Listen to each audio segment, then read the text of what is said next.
A portion of this video is brought to you by Sheath Underwear. For more information about Sheath, visit the link in the description below or wait till the end of this video to hear more about them from me. It's September 4th. As of now, he says, we still have a constitutional democracy. He demanded the Department of Justice hand over answers as to how this happened and how this keeps happening. Well, happy Friday and welcome to the Dollemore Daily. I am not Jesse Dollemore. I am Brittany Page and I host the Page Perspective right here on YouTube. But Jesse called me in to be his guest host today because he has COVID. That's right. We were traveling over the past week, seeing some friends and family, doing some work. And unfortunately, during those travels, Jesse got COVID and he tested positive. He's doing okay. Send him some well wishes in the comments, please. Let him know that you want him to get better and return. Also send me some well wishes in the comments, not necessarily for the guest hosting, but I'm afraid I'm also going to get COVID and I'm really hoping to avoid it. Let this be a reminder that COVID is still a thing. We're going to be approaching flu season here. Mask up when you are traveling, when you're on airplanes, when you are in large groups of people. It's really important. I hope you are taking care of yourself, but I'm happy to be here today. I'm happy to be guest hosting with you all, and I'm happy to be talking about the latest news that is surely driving Donald Trump just mad because the grand jury here in DC is instituting its own kind of resistance that I think may inspire people across the country. We're going to get into it in a moment. If you don't know what's happening in DC, if you don't live here, if you don't know what it's like on the ground, there's a federal takeover here in DC. And there's an increase in federal agents patrolling the streets on foot, harassing communities of color, going into people's neighborhoods and harassing them on the porches of their own homes. There's ICE, a huge influx in ICE agents taking to the street, masked, completely with their faces covered, kidnapping community members. We have National Guard armed in the streets, stationed at metros as an intimidation tactic. I mean, you go out in public and it's nerve-wracking. It's disturbing. Luckily, we've seen community mobilization in numerous different ways. I mean, these federal agents will sometimes set up checkpoints in the streets where they're checking papers. And in response to that, community members will go in front of the checkpoint, hold up signs and say, ICE ahead, turn around, and warn community members. We have people who have volunteered to walk kids to school to ensure that they can get to school safely without being harassed by ICE, without being harassed by these federal agents. We have people passing around information about what to do when you see ICE kidnapping a member of your community. We have people filming ICE and standing in the gap, ensuring that you can get information about who they are kidnapping, who they are taking, so that their family can find them. There's been amazing community mobilization, and we have a latest example here in grand jurors in DC refusing to indict on the cases that come before them. Upsetting U.S. Attorney Jeanine Pirro, that's right, another Fox News host that was appointed by Donald Trump to be in this administration. She's not happy about this either, so we can all feel pretty good about this news today, I think, about this resistance. Let's look at this Scott McFarland tweet. New federal judge erupts at Justice Department in hearing. Judge says Trump admin is playing cops and robbers like children in Washington, D.C. right now. Embarrassment and shame. So there's been several cases where the U.S. Attorney's Office, Jeanine Pirro's office, Fox News host Pirro, her office will bring an indictment, will bring charges before the grand jury, and the grand jury refuses to indict the person that they are attempting to charge with a felony. I think the most prominent example that we saw of this was the sandwich guy, the guy who threw the Subway sandwich, who became kind of a hero in DC, where there were like murals painted at Union Market and just in different places around the city. It was really nice to see. But let's actually get into this reporting, and then we're gonna do a video from Scott McFarland explaining one of the cases where the jurors refused to indict. For a second time this week, a federal grand jury declined to indict a defendant accused of threatening to kill President Donald Trump. Now, let me just pause because that's pretty serious, right? I mean, you're threatening to kill the president of the United States, and yet You bring these charges before the grand jury and they say, no, we don't support the indictment of this person. Not a great track record just starting off here for Jeanine Pirro. Going back to the article, U.S. Attorney Jeanine Pirro's office informed a magistrate judge Tuesday afternoon that a grand jury had refused charges against Edward Alexander Dana. Magistrate Judge G. Michael Harvey denied a request from prosecutors not to disclose that information to Dana's attorney.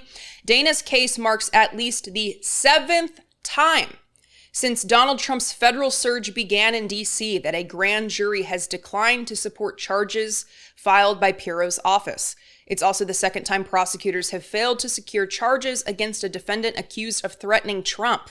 Earlier Tuesday, WUSA 9 reported a grand jury had refused to indict another defendant, Natalie Rose Jones of New York, for allegedly making threats against Trump online. Grand juries nearly always return indictments in federal cases because they are tasked with deciding only whether there is a reasonable basis to support charging a crime, a much lower burden than in criminal trials, and because they typically made their decisions after hearing evidence only from the government. Dana's attorney, Assistant Federal Public Defender Elizabeth Mullen, said in her more than 20-year career as a defense attorney, she had never seen a similar spree of refusals to indict.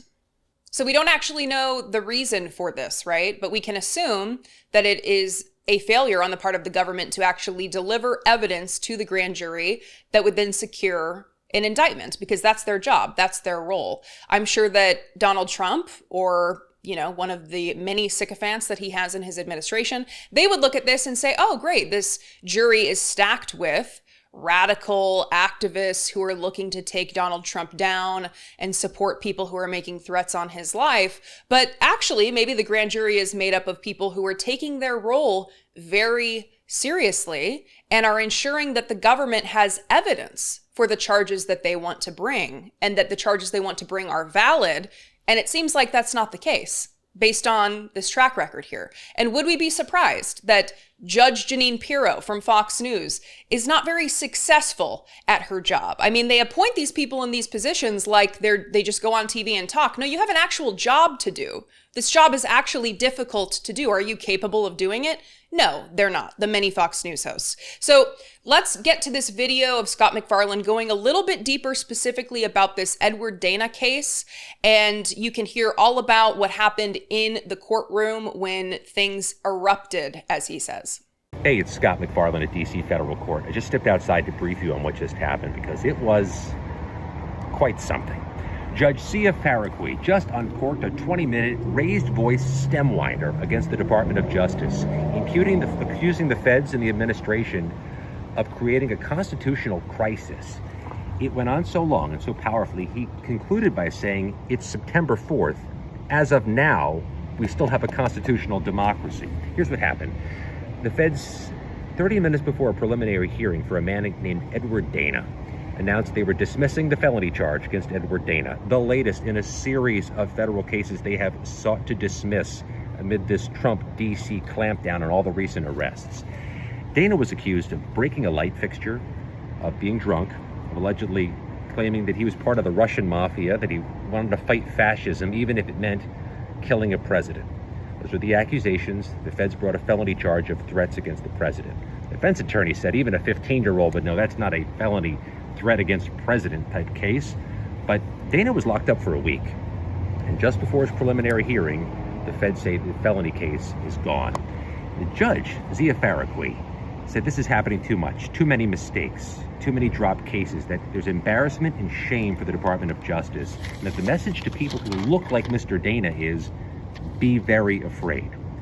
And the judge went on from there, saying that the defense may have remedies for false imprisonment, may seek money.